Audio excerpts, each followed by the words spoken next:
मित्रांनो, हा फोटो बघा. पुण्यामध्ये पुणे पोलिसांनी परत एकदा जमावबंदी लागू केलेली आहे. 18 ऑगस्ट पासून 31 ऑगस्ट पर्यंत ही जमावबंदी लागू असणार आहे. मोर्चे, शस्त्र आणि भडकाऊ रील्स याच्यावरती कडक निर्बंध लादण्यात आलेले आहेत.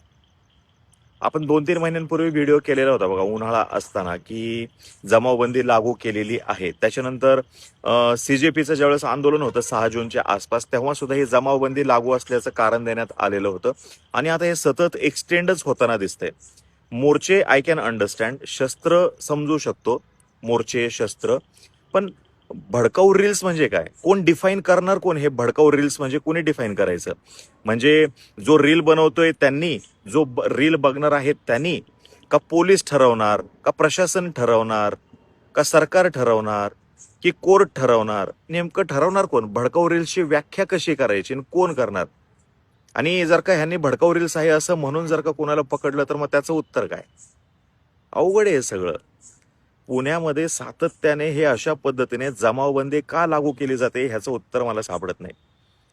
बर, मोर्चे आपल्या इथं सरसकट काय काढले जात नाहीत. शस्त्र तर सर्रास माहिती आहे आता आपल्याला, मी ह्याच्याविषयी बोलू नाही शकत, नाही बोललं पाहिजे मी. भडकाऊ रील्स हे नवीनच काहीतरी आलेलं आहे, भडकाऊ रील्स वगैरे.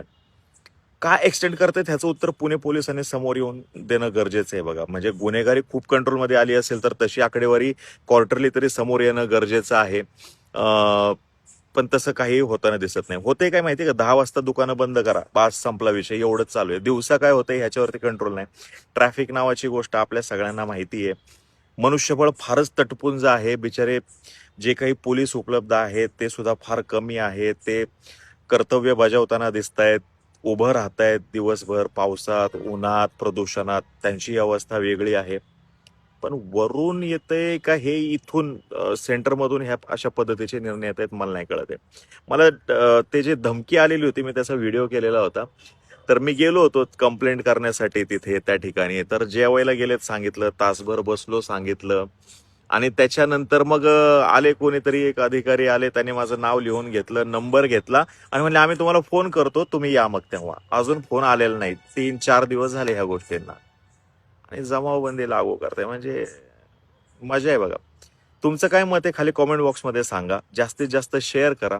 पुणे पोलिसांना जमलं तर टॅग करा. किमान त्या निमित्ताने तरी समोर येऊन सांगतील की नेमकं ते हे कशासाठी करतायत आणि गेले इतके महिने झालं ते जमावबंदी जी त्यांनी लागू केलेली त्याच्यातून काय काय साध्य झालं हे समोर येणं गरजेचं आहे ना. अकाउंटेबिलिटी फार महत्वाची आहे. काय म्हणणं आहे? हाय काय नाही काय?